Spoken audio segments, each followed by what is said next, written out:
That's what gives us our edge. So for people that, get super nervous and you start, you get that cold, shivery front through your body and you need to I would say contract your muscles and take some deep breaths and whatever it takes, I'm telling you, it's a good thing. The same thing happens to me with speaking engagements. I'm not nervous before I go on stage, but I'm something. And I'm going to say I don't know what it is. Maybe it's excited. It's excited. It's an adrenaline rush. That's what it is. I think it is excitement. And again, that's what gives us energy. If I was always just calm, I feel like I'd be flat on the air. So use that energy no matter what it is. And I understand, listen, I was really nervous in the beginnings of my career too. And I don't know when it changes, but there comes a time when suddenly you're relaxed. And I think that one of the best ways for people who are starting out on TV and they have that heart racing and they're super, super nervous, one of the things to tell yourself, because I tell this to guests that I have on with me sometimes who are literally having panic attacks. Imagine you as the viewer and you're watching yourself on the air. You're just a human. You're just a regular person. You're not this award-winning, Emmy-winning host. You're an expert. You're giving advice. It's okay if you trip over a word. It's okay if you have a piece of hair that you need to move, if you have a little cough or tickle in your throat. And it's definitely okay if someone asks you a question and you do not know the answer, because we know so much that we humanize ourselves when we say, you know what? I don't know what the answer to that is, but I'm going to find out and I'm going to shoot it out on social media. I'm going to shoot out what that answer is on social media. So it's a win-win. Yeah, I think that actually that has gotten me a second interview, because one time I didn't know the answer to something. I said, you know what? I'm going to find out and I would love to come back and talk about this with you. Perfect. And it got me a second interview. So you're so savvy. You're the queen of strategy. Well, hey there. Welcome to Media Savvy, the podcast that gives you a behind-the-scenes look at what it takes to get noticed by media and become the go-to expert that they keep coming back to.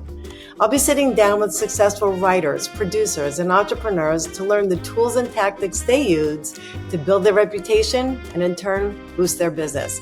I'm your host, Taub-Dix, and I've been working with top-tier media outlets for more than 30 years, anywhere from traditional print publications to online and social platforms. And I'm sharing my nutrition guidance without gimmicks. But you don't have to be a dietitian for this podcast to speak to you. Through my one-to-one conversations, you'll learn how to build a strategy to get your name in the news and establish yourself as an authority in your field, no matter what the industry. With Media Savvy, I'm on a mission to inspire, motivate, and empower you to have the confidence and tools you need to shine in the spotlight. Are you ready? Let's get Media Savvy.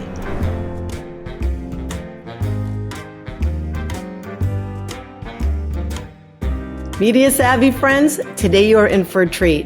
I know you know who Joy Bauer is, but have you ever had a conversation with her? Probably not.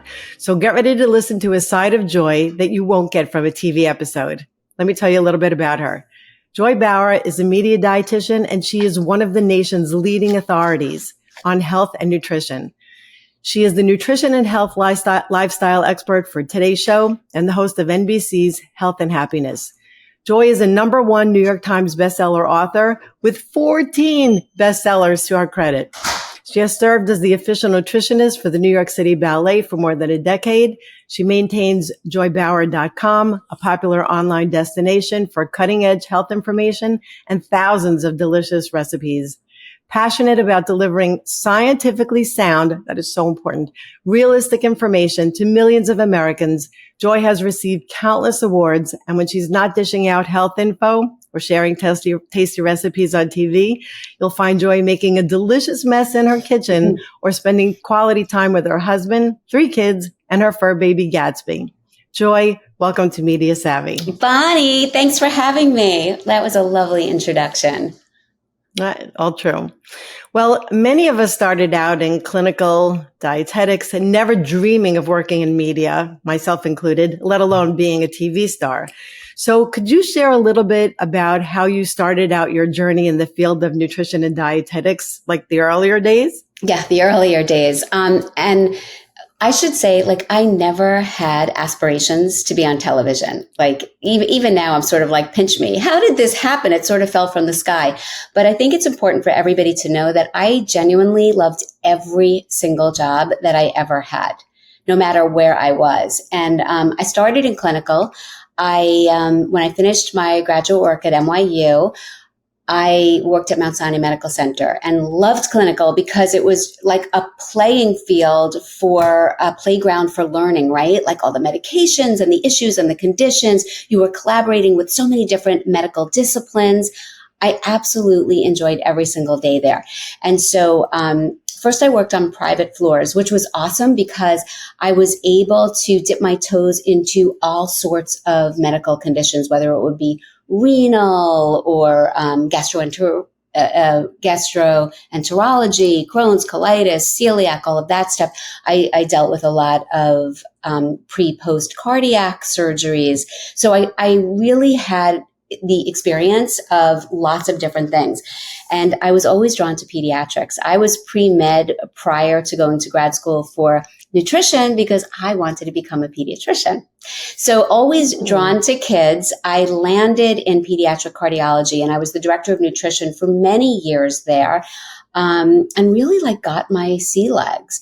And at that point, I also wrote a grant and I had the great fortune of being able to go out into the areas that were at high risk for heart disease and type 2 diabetes and obesity and try to break the chain. And because Mount Sinai is in Manhattan, on the upper blocks, that meant Harlem and East Harlem.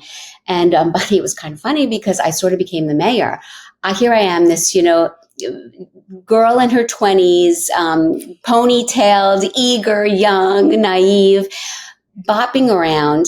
And I knew everybody. I knew all the bodega owners. I knew the faculty. I knew all of the students. I taught kindergarten through 12th grade. I was basically the health teacher in all the different high schools and elementary schools and middle schools. So you think about how many different important people you touch and also the parents.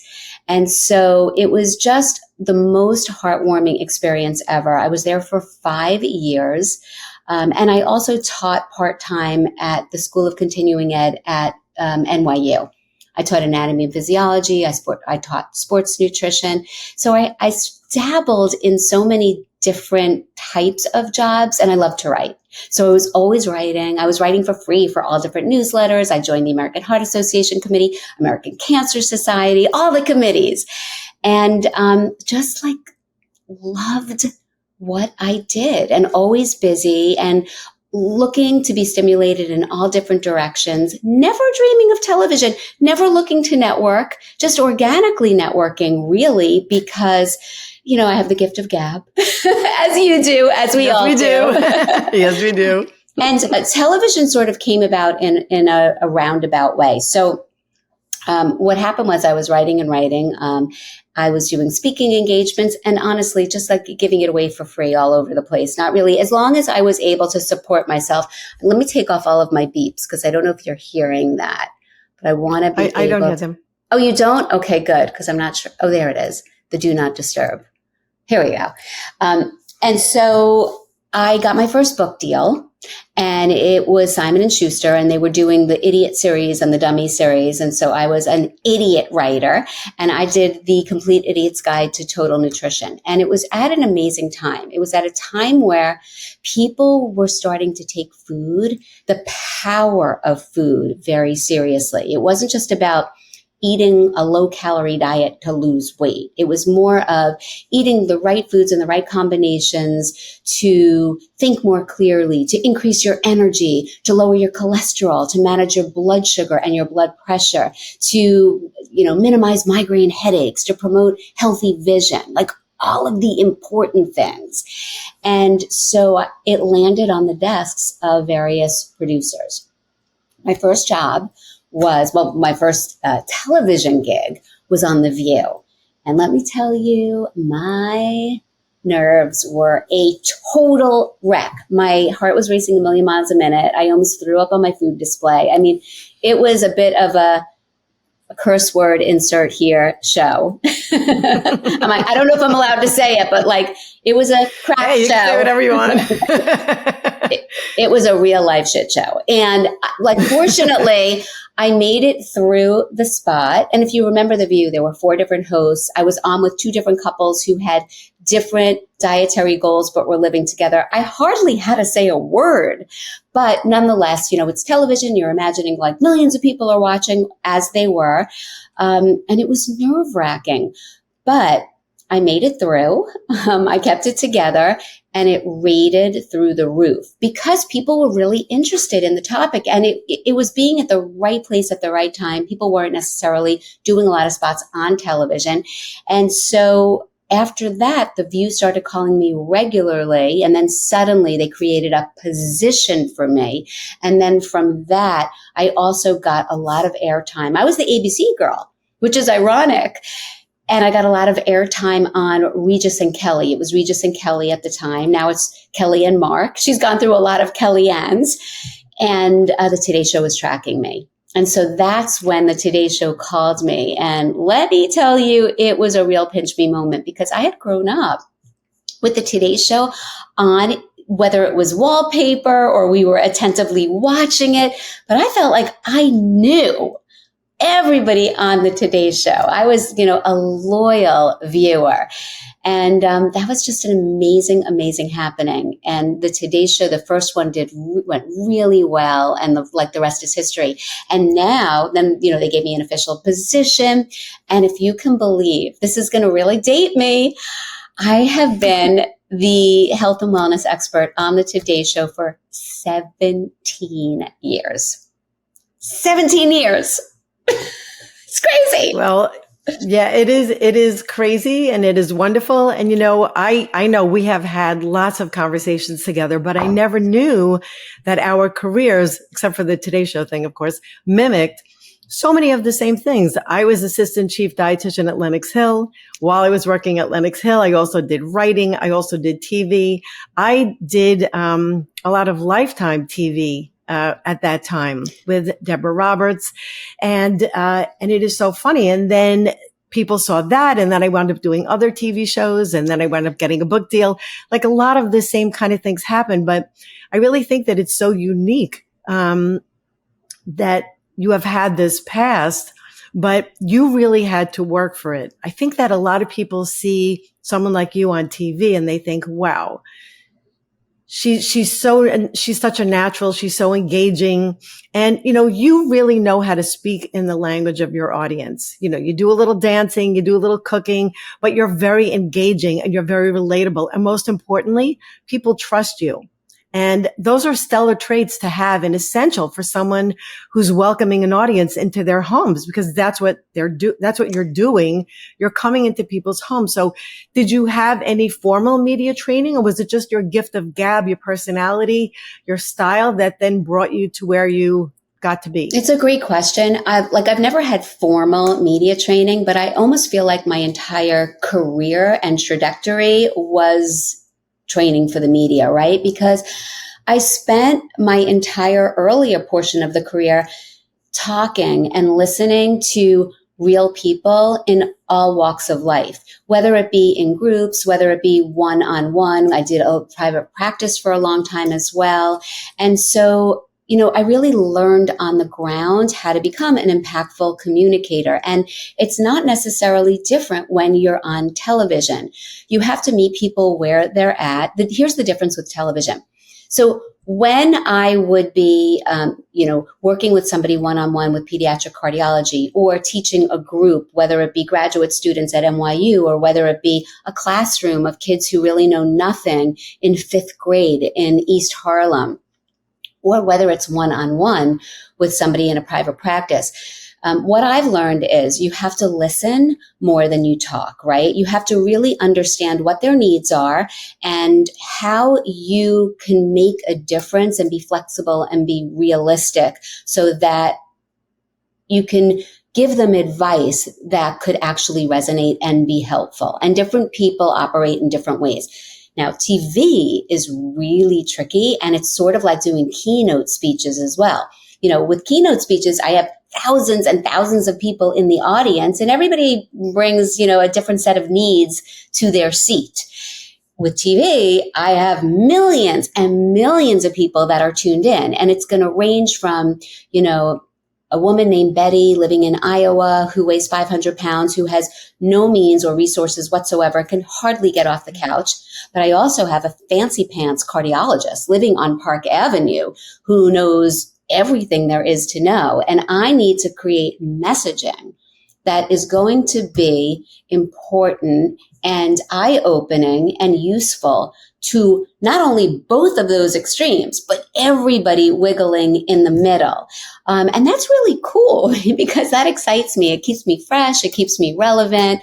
And I think, you get better and better at that. And social media has helped as well, because in real time, it tells you whether your message is resonating, whether it's interesting, whether you're confusing people. And unlike working with people one-on-one, with TV, I think the most important thing for everybody to know who's listening to your podcast and wants to get into the media world, less is more. If you overwhelm them, they already know you're smart. You're not looking to prove anything. When you're on your media platform, what you want to do is create change. You want to inspire and motivate people. So, think about all of the things that you want to communicate, and then take 3 or 4 of those messages. And those are the things that you really want to concentrate on. Bonnie, I could remember the very first time I was on the Today Show. It was on lowering cholesterol. I'm not even kidding. I think I had 10 pages of notes. 10 pages of notes, I wanted to talk about like the medications and the interactions of the medications and the LDL and HDL. And people are going to fog over. You just really want to just have a few powerful talking points and then figure out a way to summarize them at the end. Exactly. If I have a TV show to do, I'll create all those sound bites, maybe 50, maybe 75. And then I whittle it down to 25 and I wait until I get 3.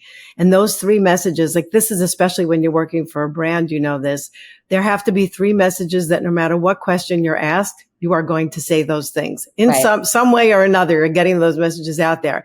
But I think that by creating those compelling sound bites and, we know like it's, whether it's, automatopoeia, where it's like, well, here's something I have to tell you, like where you're flagging something. Those are the ways to really help to bring people to your messages and keep them there. But, not to date us too much. We are the OGs in our field. I'm old. You're not old. You're not old. We're not old. We're just getting better. Getting old, honestly, is a badge of wisdom, experience, and new adventures. I mean, that's the way I look at it. I think that it's like, it's so funny. There are terms like millennials, whatever. I feel like we're perennials. Like that's a word I would like use that. For us, Uh-huh. So we were on TV and radio and in magazines before the internet and before podcasts. And yes, gleefully before social media.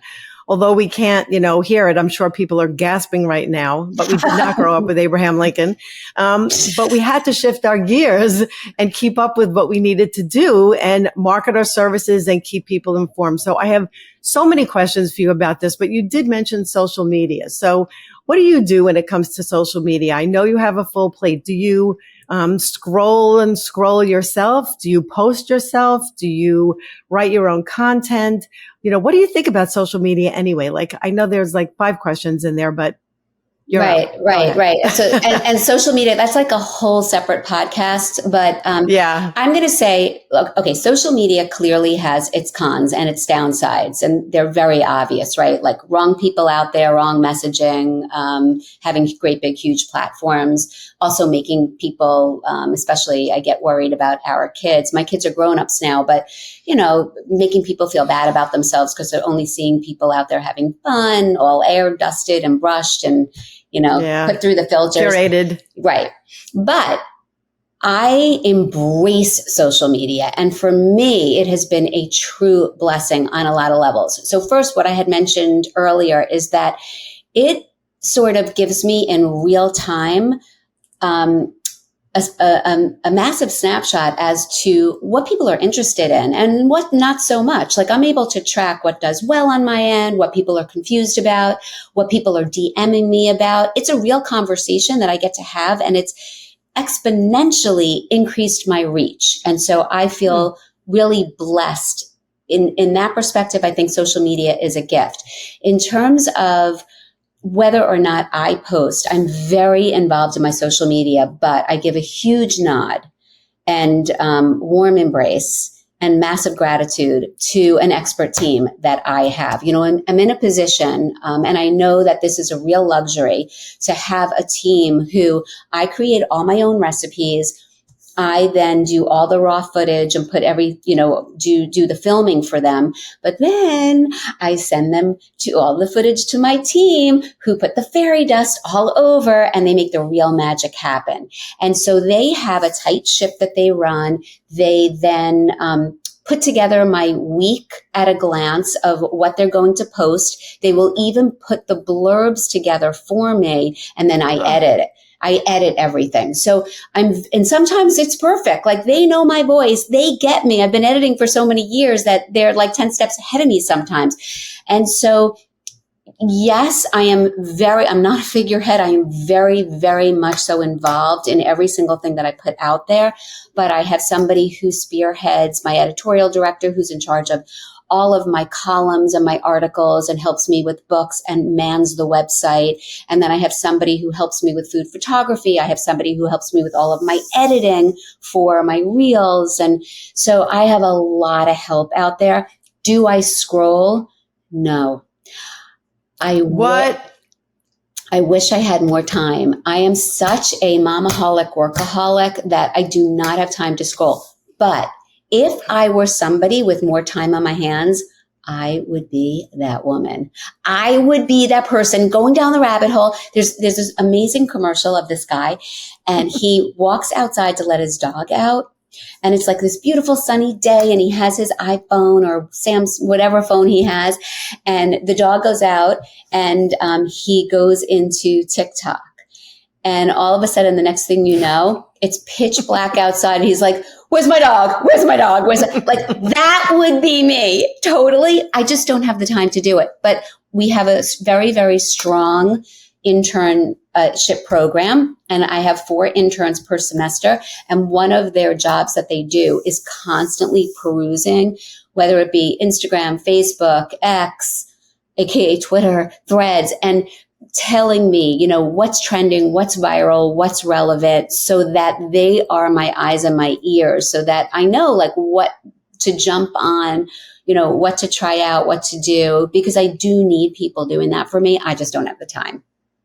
Yeah, that I actually had a question about that for you, because I wanted to know what inspires you, you know, what subjects to talk about, but also do you come up with all of that help? What a team, by the way. Amazing team. And you know what? What a team. And you would say the same thing. And I used to say that when I was in private practice as well. Like we are only as good as our staff and our colleagues. And, you know, fortunately for me, I surround myself with people who are smarter and stronger in the areas that I don't necessarily thrive. And it's the only way to be able to do that. Yeah, I know, especially around the technology. And that's where I use my kids. It's like, you know, payback for all the carpools and all this stuff. Yes. Now they're all like, I know I have 3 business managers, my children, and they are great at all this stuff. But when it comes to what you actually wind up presenting on TV, are you pitching to the Today Show and letting them know what you want to talk about, or do they ask you to talk about certain things? So a little bit of both, always a little bit of both. So what happens is, you know, on the Today Show, I have, you know, my spots booked out for years. And so like as an example, like Superfood Friday, like every Friday I have Superfood Friday.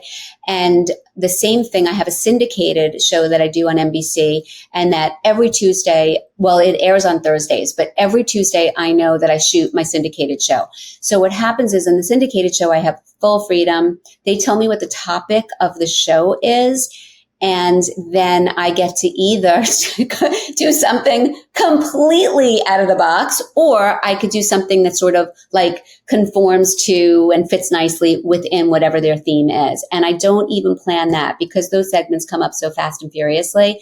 On Fridays, I send them what my topic will be for Tuesday, even though it airs on Thursday. And they're always totally fine with it. And I send them what the topic is and any of the assets, like the graphics. Like we're such a well-oiled machine now on my end that we do like the graphics for them. We do B-rolls. We do all of that. We send them that all nicely and neatly buttoned up on Friday for the next week. So we don't even know what that's going to be until during the week. So we have a weekly meeting. Everybody on staff has to be on that meeting, and we'll very quickly say, like, what are the ideas for next week's the syndicated NBC show? We figure it out. We have it ready. We send it to them on Friday, and they're so cool. They've never said, no, that's not going to work. And so that's how that works. On the Today Show, it's a little bit of both. So what will happen is, on Friday for Superfood Friday, we will generally work 1 week. It depends on what the segment is. If it involves food, we will work 2 weeks in advance. Just because we have to get it to the food team, so they do the shoppers and everything. But if it doesn't involve food stuff, if it's a game show, if it's a viewer Q&A kind of a thing, then by Monday that week, I could, talk to them about what the assets are. And again, I have my handful of producers that I work with. They know everybody on my staff. It's like a huge email chain. And, I would say it's like 50-50 of who I say. Like I'll always say, this is what I want to do, but then they have to okay it. Then there are other times there's breaking news. There's some sort of like massive food trend, and they'll say, okay, a rogue segment drops from the sky, and like, here's what we want you to talk about. Can you come in next Wednesday, sort of a thing. So it's a little bit of a smorgasbord. All roads lead back to food. Yeah. Exactly. It's so funny because you remind me of sitting in the green room for so many shows when all of a sudden something happened in the world. And, I won't even go through some of those exhilarating and stressful moments sitting there when you don't know whether you're going on or not.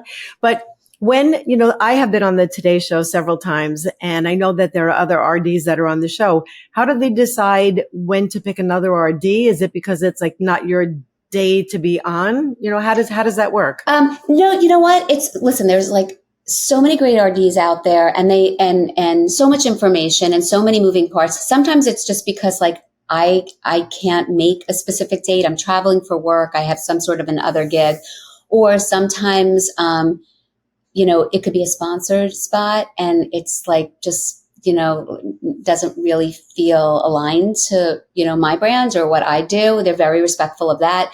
And sometimes, it's because an RD has a new book. Woo! Like, I'm always like, praising the Today Show when they have an RD on with a new book. And other times it's because the Today Show has a separate collaboration with, let's say, a specific magazine. For example, Good Housekeeping.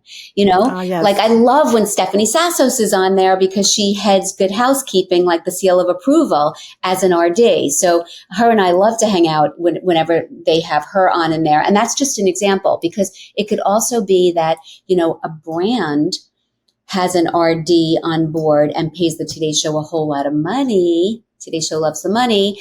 And then what will happen is that RD will be on to represent a branded spot that they have.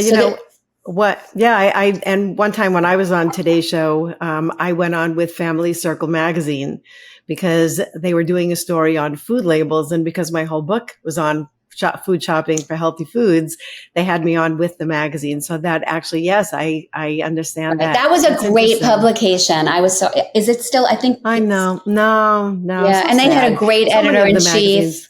Yeah. Linda, I think her name was. A lot of the magazines didn't make this sort of new era, which is kind of sad. So sad. I was on their advisory board for years, and I really did love them. So it really is just such a shame. But, you mentioned brands. I know that you work with some brands.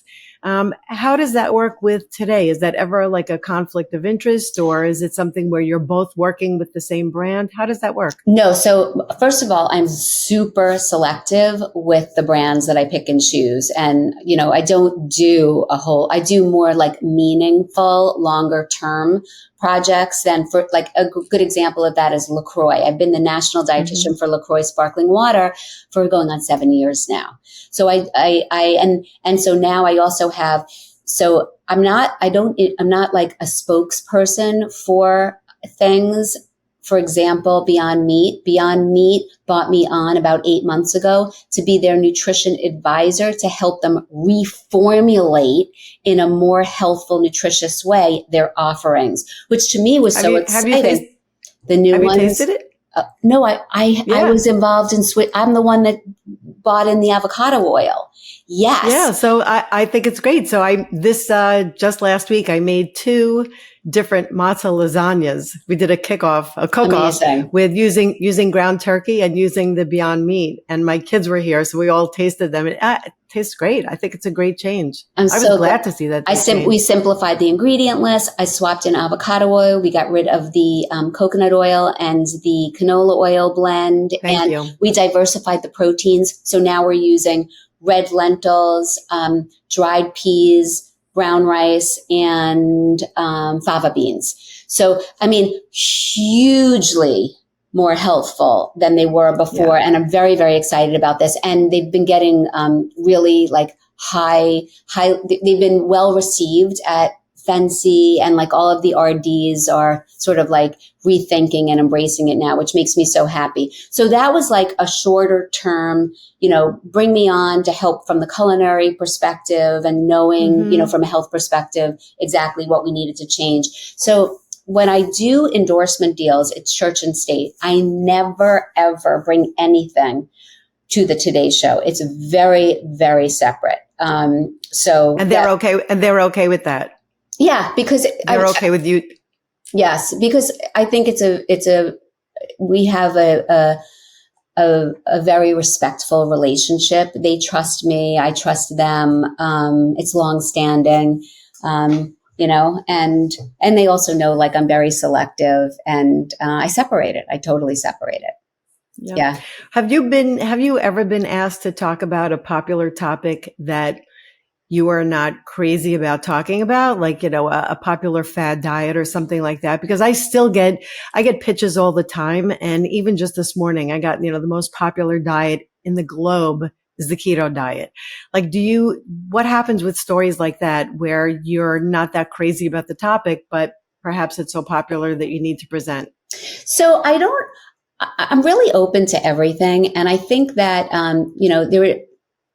there are different options for different types of people. And to me, whatever gets you to the finish line is going to be well worth it.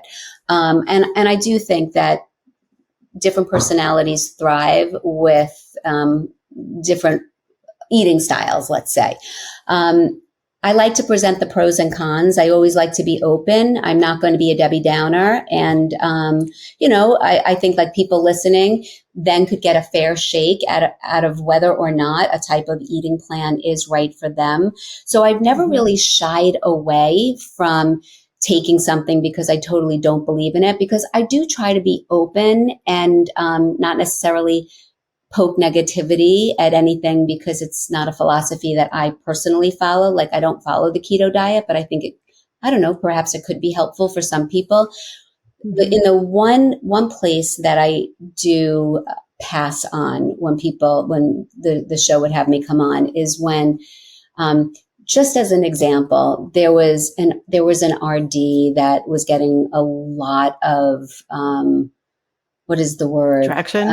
Traction? No, like volatile publicity. And so it was like a big social media showdown, and they wanted me to come on and sort of talk about what was going on and what was happening. And in that case, like, huge pass. Like, I don't ever want to get involved. And like we all have our personal opinions, but that would be something I would not want to touch. I think I remember that. I actually think, I think you may have called me about that. I did. It was a few years ago. Yeah. I remember that very well. Well, thank you for calling me. I was honored that you called me, but I appreciate that. Yeah. You were, of course you were my phone call. And I really do admire dietitians who, would have the courage and the bravery to speak their mind and go on something like that. But I also feel like I have such a big media platform that I would have the capability of really squashing someone in either which direction I would have taken a stance. And even like for that reason, just as an example, I was on the show last week or the week before, and one of the hosts asked me my opinion live about a food category. And I took the fifth because I don't want to put the kibosh on, companies, small companies and bigger companies that are just trying to make it out there, even though I wasn't necessarily a fan of what she was talking about. So I always try to take a beat and think about what the ramifications could be. And, for me, I want to get great information out there, but I also want to be sensitive to what some of the consequences could be, if that makes sense. No, it really makes sense because I don't think it's up to us to make decisions for people. And, you said something earlier on that brings me back to an expression that I use over and over again, which is that we have two ears and one mouth for a reason.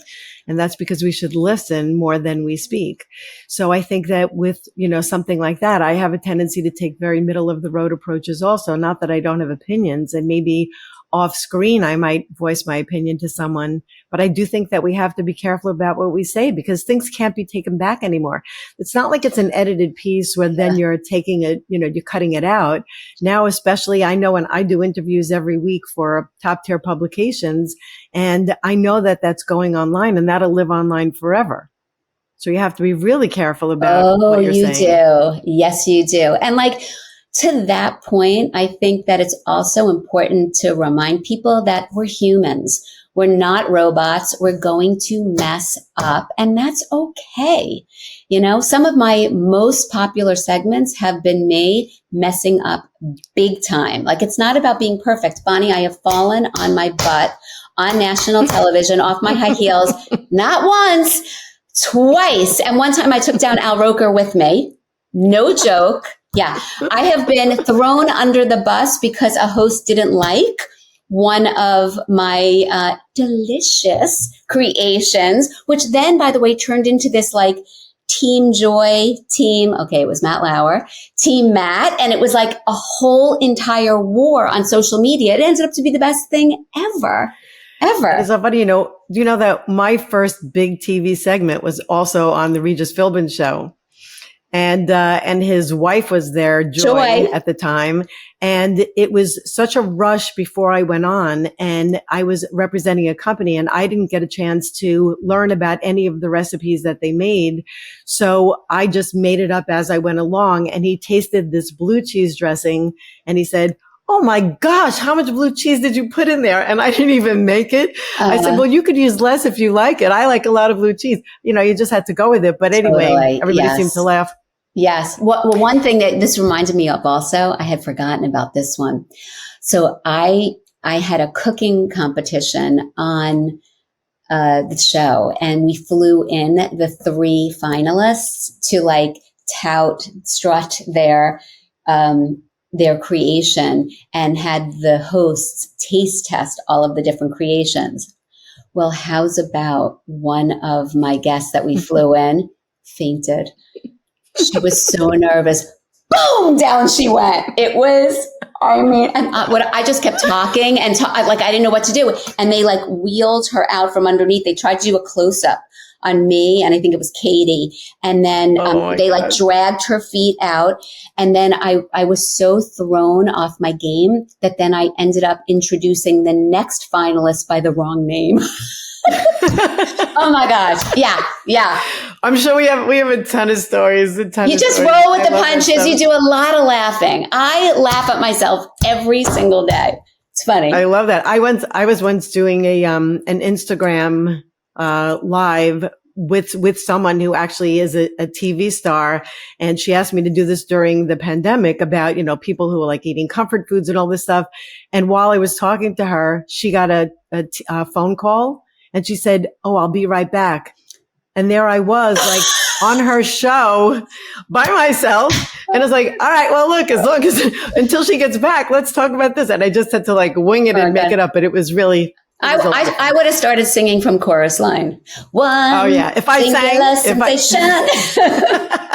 if I did that, I can only sing to my kids when they were little and my grandkids now because like they haven't taken music yet. But once they do, I'm like finished. Yeah. Okay, so I have to ask you a question. Yeah. About dressing for success. So when I had media training, I always teach I learned and I always teach my students now who take my course that you should be wearing jewel tones, like no polka dot stripes, things like that, no big earrings, because then your message comes across clearly. And instead of looking at your clothing, they're listening to your messages. But these days, anything goes. I know you could wear anything on TV now. So how do you feel about what you wear? Do you buy your own clothes? Do you have a Today Show wardrobe? What about that? So I do my own clothes.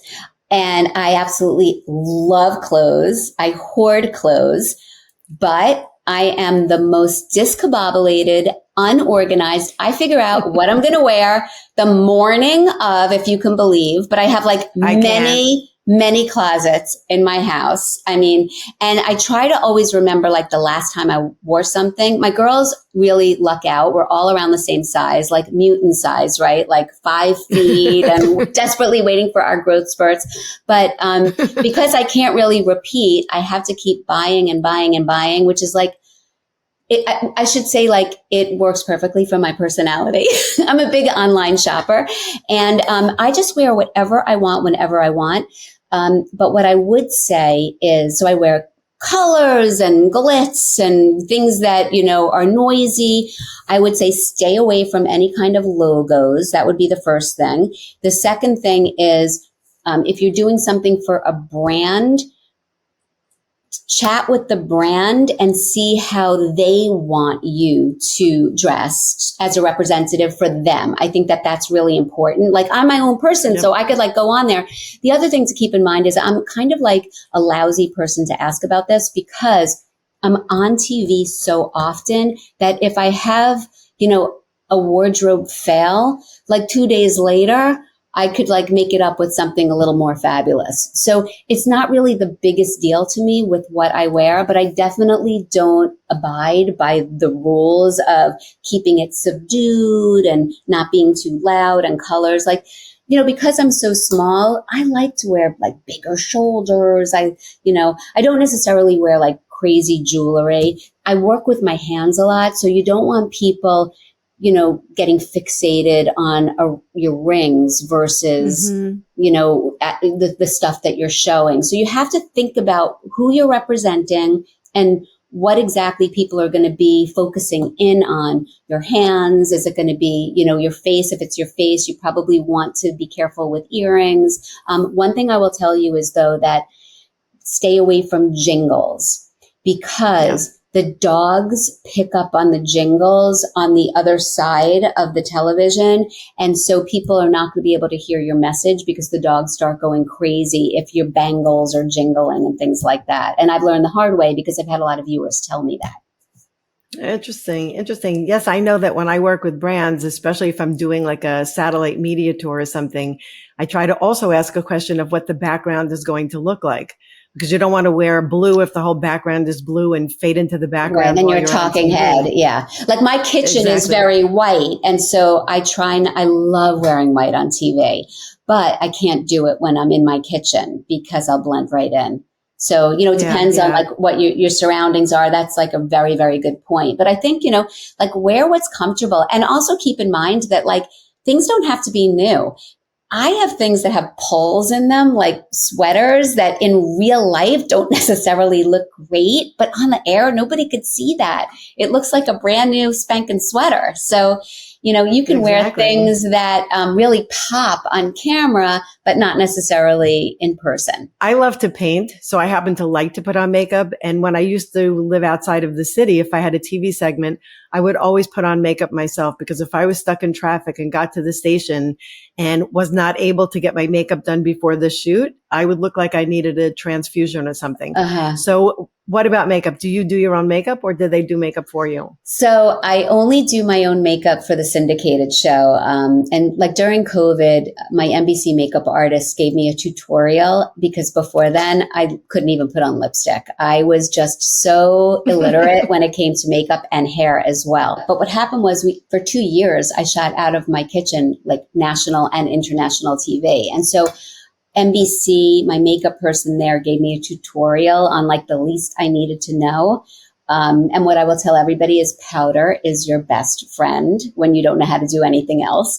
So she gave me the basics on what to do. And so now I do my own makeup just for the syndicated show that I shoot every week out of my own house, only because it's easier. They would send a makeup person over, but it's so much easier to do my own makeup.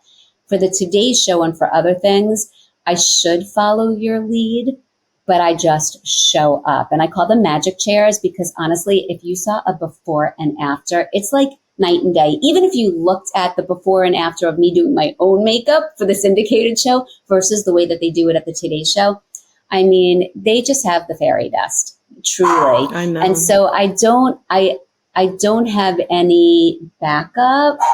And one time I really did learn the hard way, because I got stuck in such bad traffic and I was doing a very important spot. It was many, many years ago. I was doing the spot at the top of the 8:00 hour, and it was like a breaking news kind of a thing. And it was a very important piece, and they were panicking, and the control room kept checking in with me, like, where are you? Where are you? Can you start, like, do you have any lipstick? Do you have anything that you could put on? Because I got swooped. I had nothing.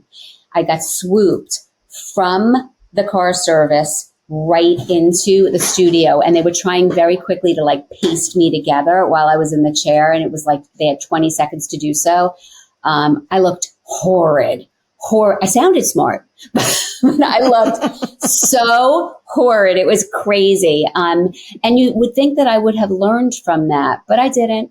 And I still just, fly by the seat of my pants, and I show up there and I do whatever. But since then, that was the only mishap that I had. So everybody listening should follow your lead and put some sort of like a base makeup on before. A base. Yeah. And maybe like carry some things just in case.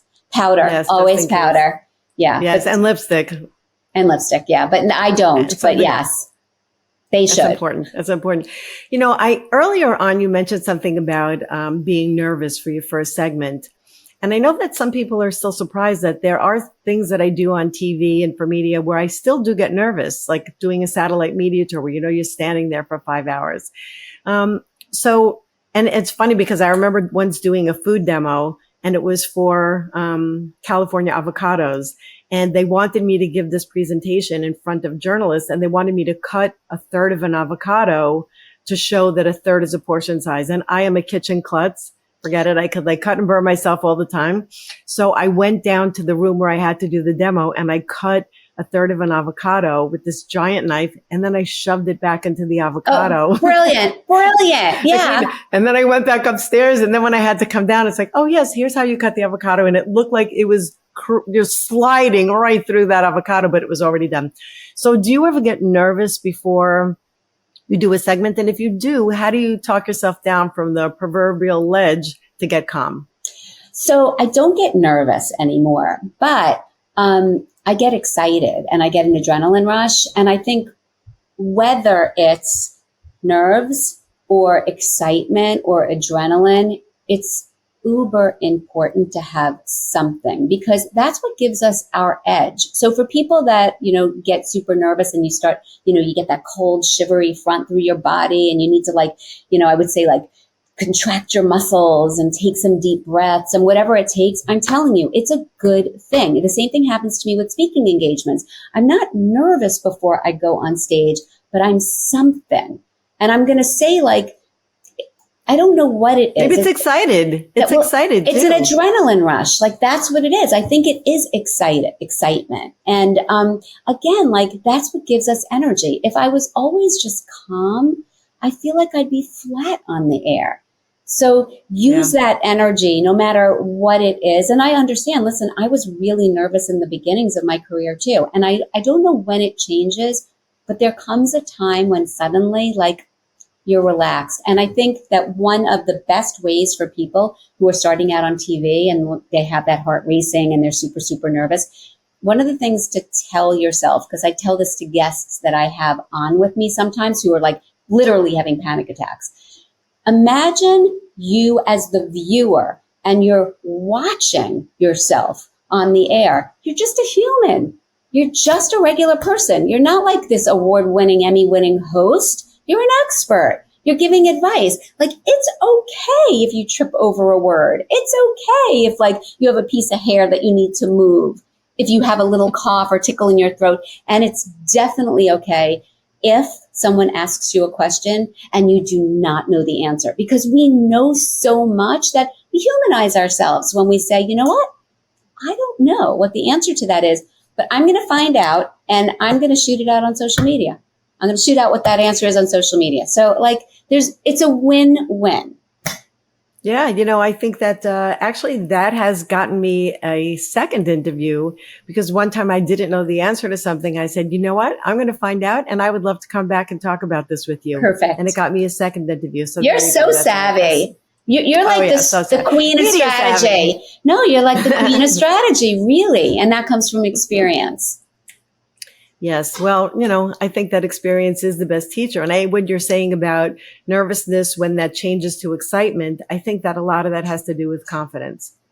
And that makes a huge difference. And you're obviously such an inspiration to our Ds, because you have achieved what, many of us just dream of, as I mentioned before, but you also could inspire anyone to hope someday to be able to get out there and talk in media. So do you realize I know you realize you have the ultimate job, but do you have any other like projects that are coming up? What do you see for Joy Bauer in the future? I love my job. I love like all the moving parts of what I do, because I do a lot of different things, right? I create recipes. I man the website. I'm out there on social media. Like most people know me as the Today Show nutritionist, but I do a lot more. I love the speaking engagements. I love the consulting with different companies and partnerships. And I love the opportunity to dabble in my own stuff. So one of the things I'm really excited about, I've been working on this, Bonnie, for the last year. You know how it was supposed to be like a few months and then we were going to bring it to market. Like 1 year later, I'm coming out with a line of supplements for the 50 plus crowd. And so there were so many great brands out there of multivitamins, but every time like I pick one up, I say, oh, like I wish it had a little less of this, or I wish like the form of calcium was in this, or, it had some of this, and so I started working on one, and I was only going to do a small order for friends and family. Like it wasn't going to I wasn't going to push it out there. But the more I got excited about it, the more I decided, you know what? I'm just going to like push it out on social media. I have no expectations, but it's literally the ultimate multi. And I did it gender neutral because, as you know, like 50 plus, whether you're a female or a male, there's no iron in it. So it doesn't necessarily matter. And so I'm starting with the multi, and then I have all sorts of extensions that I'm going to do afterwards, which I'm really excited about. So that's one thing right now that I'm doing. It's under the umbrella of a brand that I'm calling Joyly, Joyly. So I love it. So the second product that I'm doing is a baked goods product that has no added sugar. So I've been experimenting with stevia and monk fruit, and I'm coming out with a line of protein muffins. It's a mix, and you just, add whatever milk you want and some eggs, and then it has each muffin. It's like a bakery muffin. It tastes and eats like a moist cupcake. I'm doing vanilla and chocolate, but it has no added sugar, and each one has like 12 plus grams of protein. So I'm really excited about the muffin line as well. And so that's, I love all these extracurricular projects that I get to do. And again, no expectations, but I've had so much fun doing it. And now to be able to like push it out there and see what people think, that'll be cool too. I am working on a podcast that is about niching down. And I have seen so many business consultants say it's so important to niche down. It's important to know what you're good at. But you know what? I have never niched down. I listen to you and it's like, oh my gosh, we are like sharing the same kind of thing, because someone asked me the other day if I think I will ever retire. And I said, I don't even know what that word means. Like, I wouldn't call it retirement. If I had to call it anything, it would be refinement. That I refine what I'm doing because I just do the stuff that I love.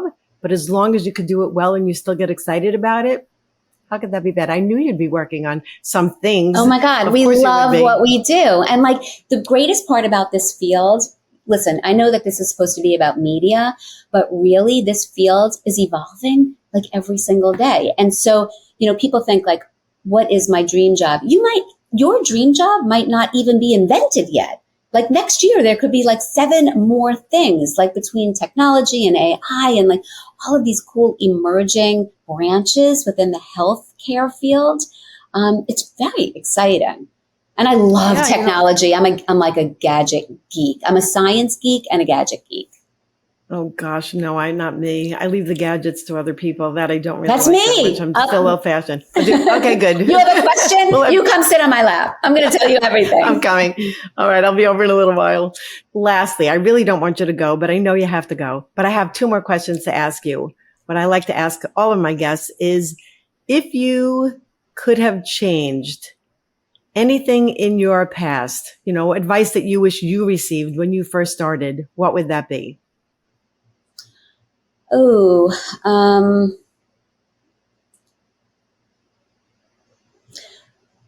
this is a really tricky one because I feel like I've kind of danced through the years. I think maybe one thing that I really rocked at, and I feel so incredibly lucky that I prevailed at this, was I did not miss, even though I had great big jobs and I absolutely loved my career, I truly was a combo of a momaholic, workaholic. And so I never missed a soccer game. I never missed a homework assignment. I never missed, a graduation or anything super important. There were a few times that I was traveling for work and I would like FaceTime in, where they would send videos, but that was the rarity. It was certainly not the norm. I think that the one thing that I could have been better at was probably shutting down my phone when I was with my kids doing what I was supposed to be doing as a mom. Too many times I would have allowed the work emails and texts to sort of creep into that. And like what I've learned now in my older age is that they're all waiting for you. All of those texts and all of those urgent emails are waiting for you when you finish being in the present with your family or with your friends or with your social life, right? Your personal life. Your personal life is absolutely just as important, and in many aspects more important than your professional life. So really work hard. You'll never get those years back, ever. Work hard at being with your girlfriends and participating in your kids' events and spending as much time with your parents as you can. I promise you, there's always work for the good ones. And if you have to say no to something, there's another incredible opportunity right around the corner. Like, I assure you, I promise you that. I literally promise you that. I hear you. I'm very lucky that when I raised my kids that we did not have cell phones to bother us. So I feel like that part that I'm grateful that was not around, but it's difficult. It's difficult to pull yourself away. Yeah. And just on another side of this, what's the one piece of advice that you would like to give to aspiring media seeking listeners to help them become more media savvy? I would say take full advantage of and find a way to enjoy every single job that you have on your jungle gym, right? Because it's not a ladder up to the top. It's definitely like a climb with lots of surprising twists and turns, but find a way to enjoy even the most dismal of jobs. There's always opportunities to evolve and learn. And so stay engaged. It's not just about the paycheck.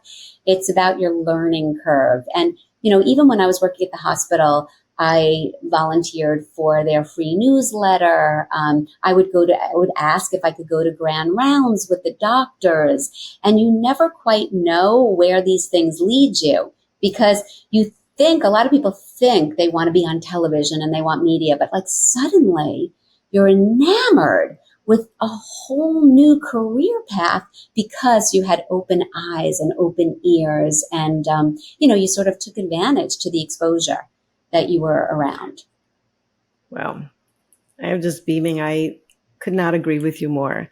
Joy, it is a joy to have had you here today. Can you tell us where people can find you? When you talked about your syndicated show, can you tell us where that is? And of course, I will link to all of this in the show notes, but could you let us know?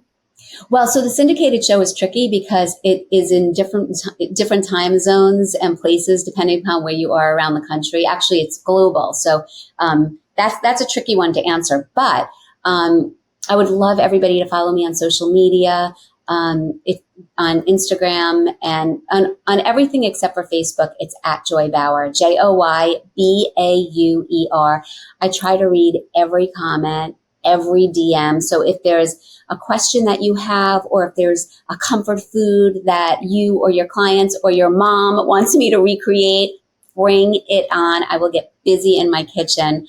I would tell everybody to sign up for my free newsletter, and you could go to joybauer.com, and I think it pops up, or you could see it. It's twice a week. We have about 500,000 subscribers. A lot of them are RDs. It's just smart health information and lots of yummy, delicious, easy recipes. And stay tuned for the Joyly products, Joyly. And we have a Joyly, I think it's called bejoyly.com. bejoyly.com is the website. But you could sign up for any releases that we have. I'm hoping it's going to be a couple of months from now, all of the releases. But good. Yeah. And you'll let me know, because I could always update the show notes to link to. I would love that. I would absolutely love that. Yeah. And Bonnie, listen, such kudos to you. I mean, I know people are listening to you because they already love you, but you have been such a pioneer for our field. You think about the greats of the greats in dietetics, and you are the top of the list, truly. Oh, and it's not just your work in the media, it's your work with private clients, it's your work with institutions. You have such a massive, massive legacy. And I am so thankful that you said that you were never, ever going to retire. I'm going to hold you to that, because we need you here forever and ever. Thank you. Thank you. Well, we will be schmoozing plenty as the years go on. I'm sure. Awesome. And how lucky for everybody that you started this podcast. So thank you. Well, thank you so much for being one of my guests. And that is a wrap for today's episode of Media Savvy. And giant thanks with all my heart to Joy Bauer for giving us her time and for taking us along her media journey. And if you enjoyed today's episode as much as I did, it would mean so much to me if you'd subscribe to the show. Please write a review. And I would love it if you could tell your friends about Media Savvy. And remember, it's not just about getting your name out there. It's about connecting with your audience in meaningful ways. So be sure to tune in next time. And until then, follow at BTD Media on Instagram for some tips and tricks. Don't be shy. Throw me a message if you have any questions, or if there's any topics you'd like to hear about in the show. And by the way, you are looking mighty media savvy today. I'm Bonnie, saying goodbye for now. See you in the spotlight.